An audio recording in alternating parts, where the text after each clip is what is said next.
Halo, Assalamualaikum kepada semua kerabat dan handai tolan, kepada kawan-kawan semua, Shalom. Perlu kita menjawab atau menganalisa kenapa Allah menolak agama yang dibawa oleh Muhammad. Banyak dimensi yang perlu dimengerti, namun berikut adalah di antara yang sangat utama sehingga Al-Quran menolak agama yang dibawa oleh Muhammad. Dalam hal ini terkait dengan Ahlu Sunnah. Hal yang paling mendasar adalah bahwasanya agama yang dibawa oleh Muhammad bukanlah kepada spiritualitas dan juga bukan kepada moralitas.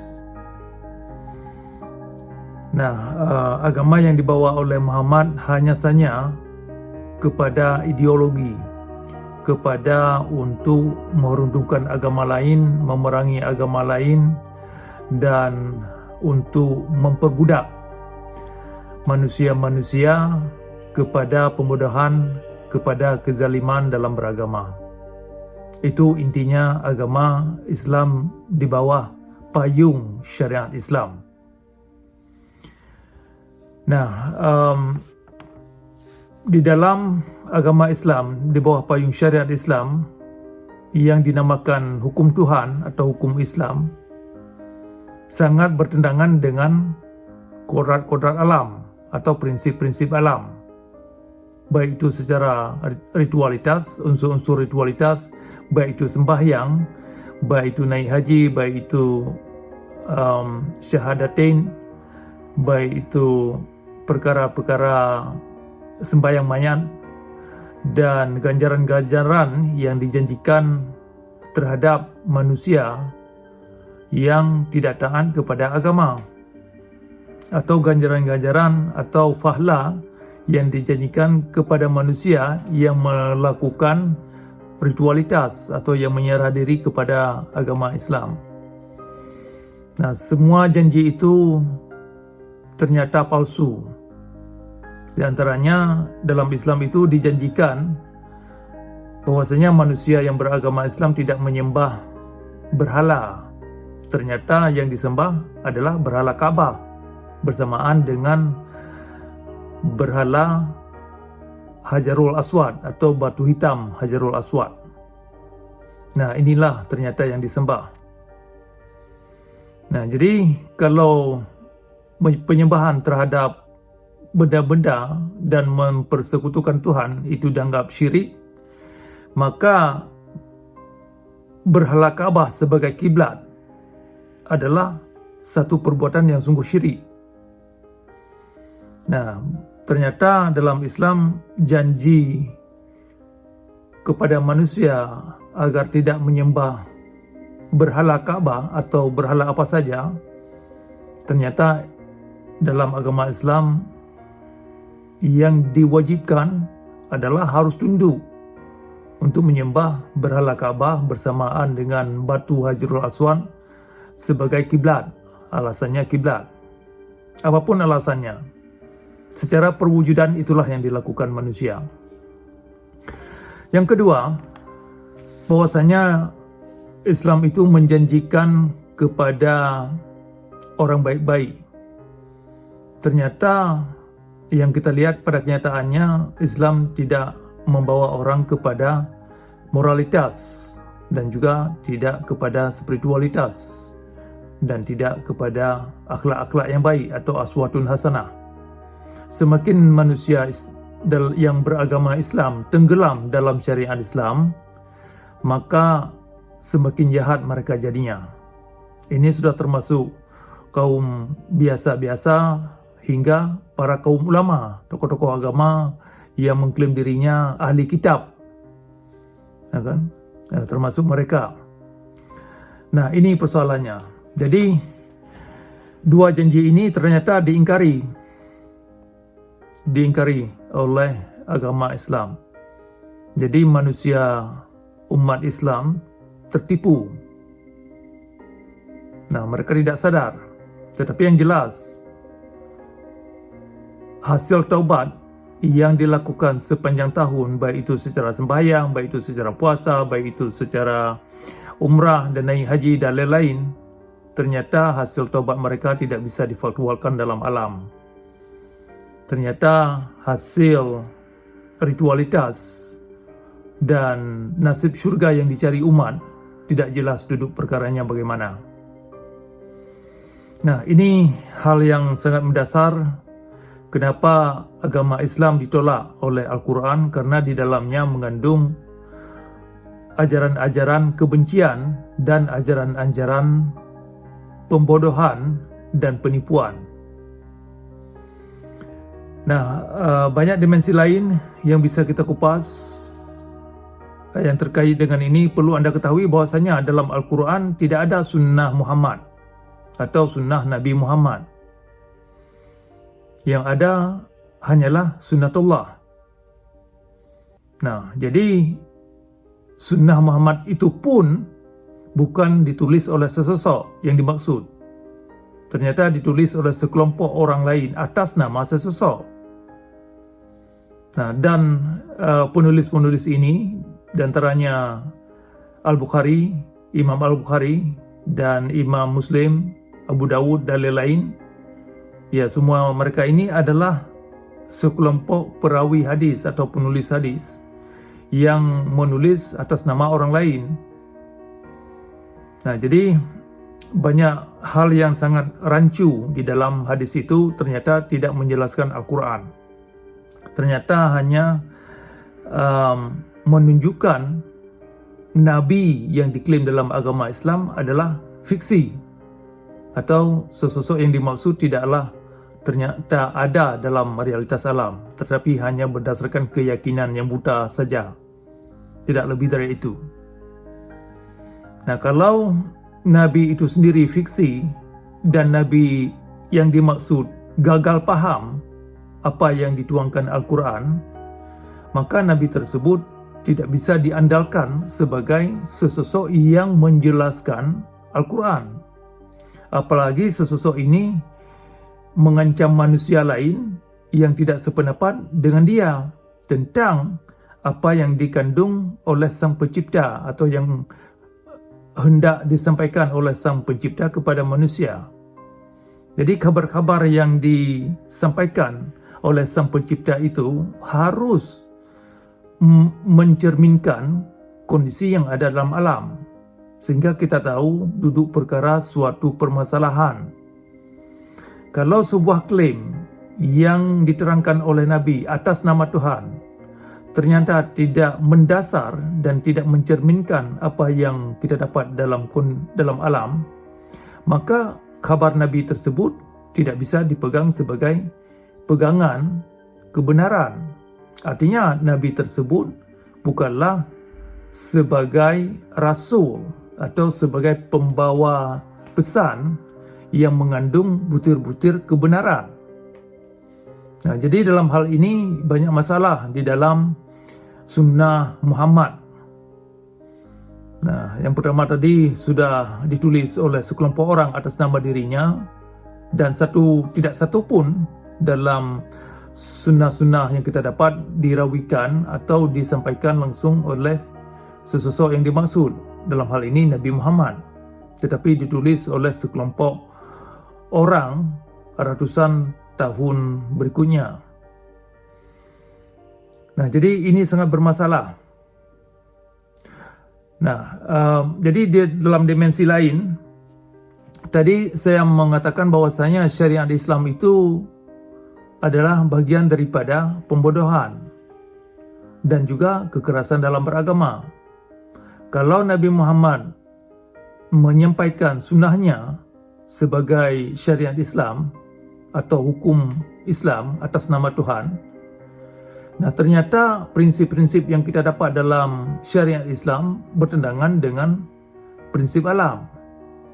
Ya, artinya hukum Islam tidak mencerminkan apa yang dimaksud Tuhan.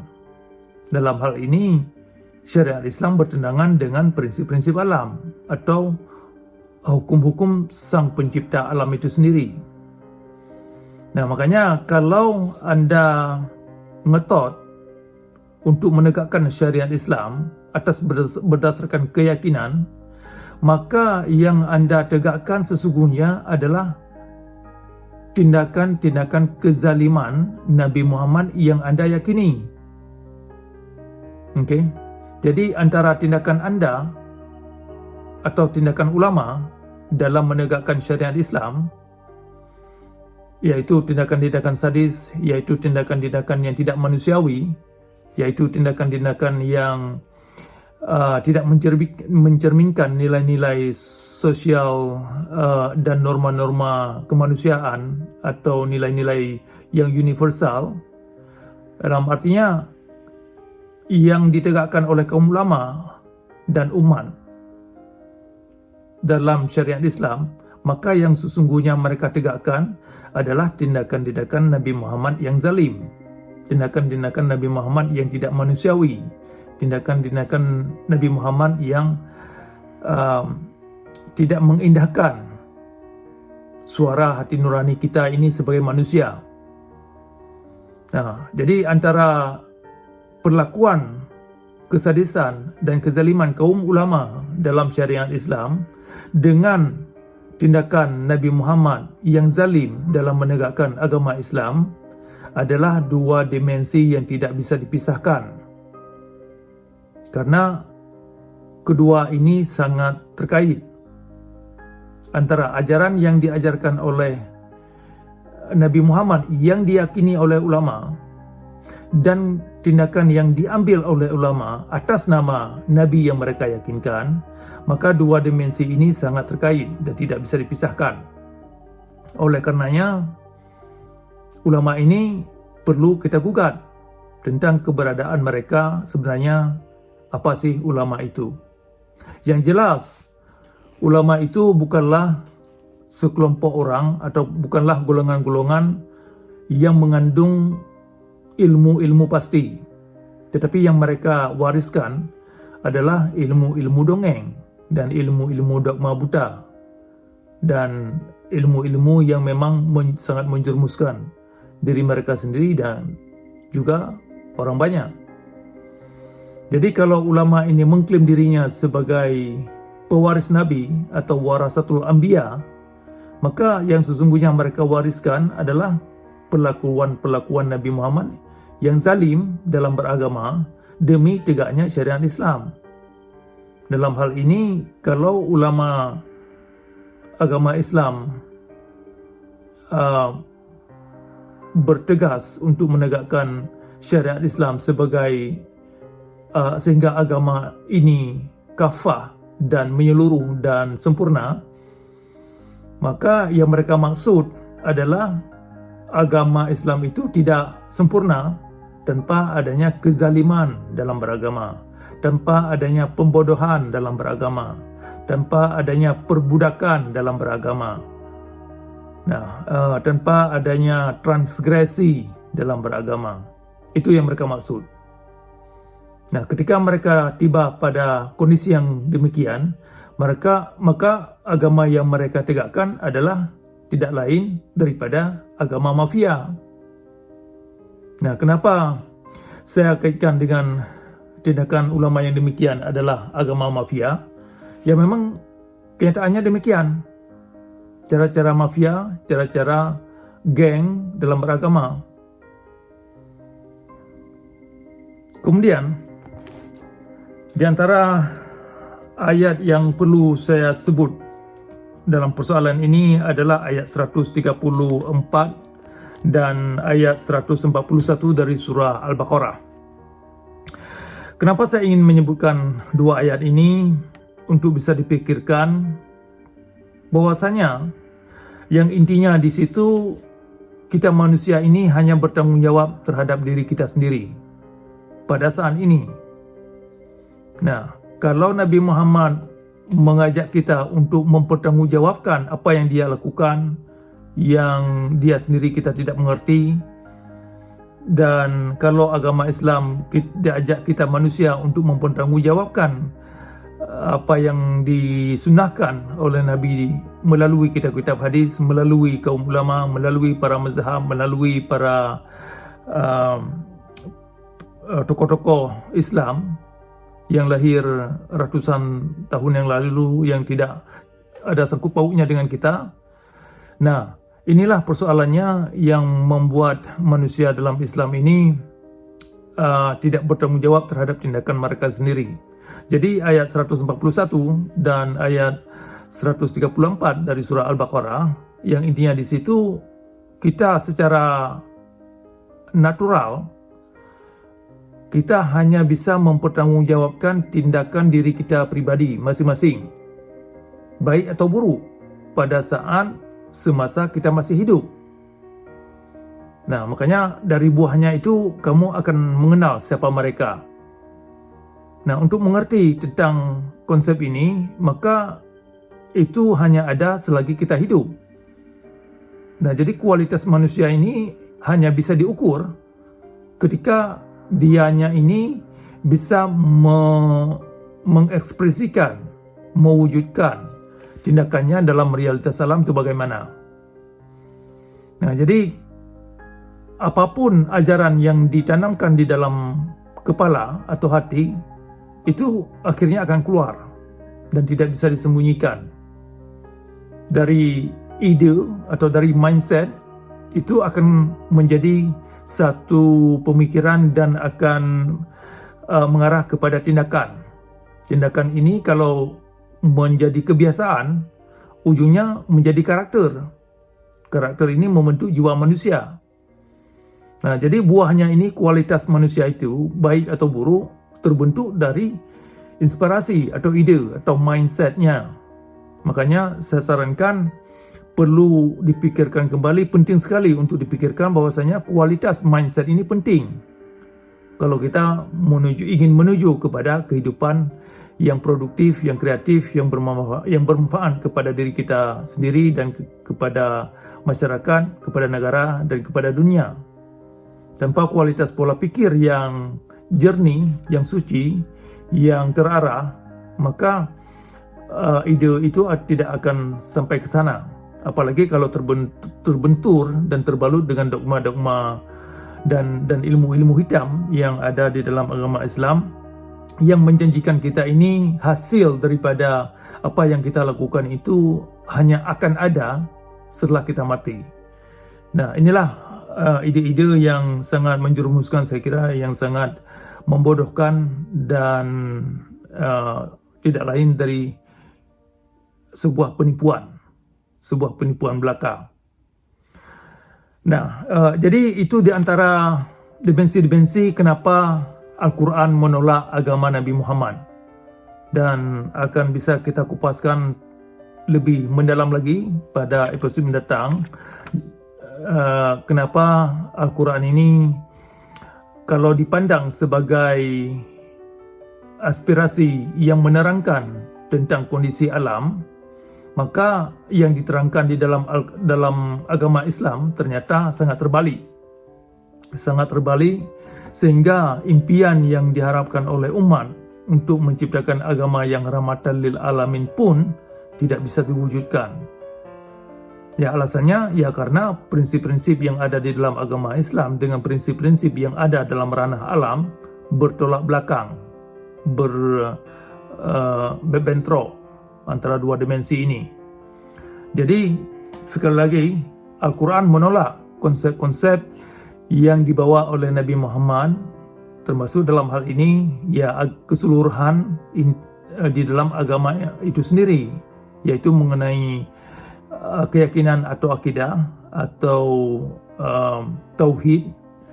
Nah, di dalam tauhid itu ada tentang konsep Tuhan, ada konsep-konsep percaya kepada hal-hal yang tidak dimengerti, percaya kepada malaikat, percaya kepada hari kiamat, percaya kepada hal yang tidak bisa diraih oleh indera manusia. Nah, jadi klaim-klaim yang demikian bermasalah dan tidak bisa dijadikan dan tidak bisa diandalkan sebagai petunjuk. Makanya ketika agama Islam mencoba menerangkan Al-Quran, ini membuat Al-Quran ini tidak layak sebagai petunjuk. Dengan kata lain, ketika hadis digabungkan dengan Al-Quran, Al-Quran ini tidak lagi layak sebagai petunjuk. Kenapa? Karena sudah berubah wujud. Oleh karenanya, hadis ini bermasalah. Ya, termasuk ya agama Nabi Muhammad, agama yang dibawa oleh Nabi Muhammad. Dalam hal ini agama-agama atau agama Islam yang diwariskan oleh kaum ulama.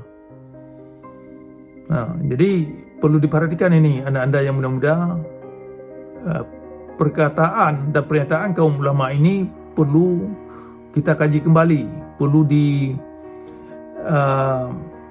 dianalisa kembali secara kritis, perlu digugat. Karena selama Islam ini berada di atas muka bumi ini, yang saya mengerti, ternyata apa yang diungkapkan ulama itu bukanlah satu kebenaran yang bisa mengangkat marwah kita sebagai manusia, yang bisa mengangkat jiwa diri kita ini menjadi jiwa-jiwa yang suci, yang produktif, kreatif, yang gemilang kepada kemanusiaan. Ternyata bukan ke situ apa yang diwariskan oleh kaum ulama. Nah, jadi itu intinya, sekedar untuk menjawab kenapa Al-Quran menolak agama yang dibawa oleh Nabi Muhammad. Sekadar demikian. Shalom dan Assalamualaikum.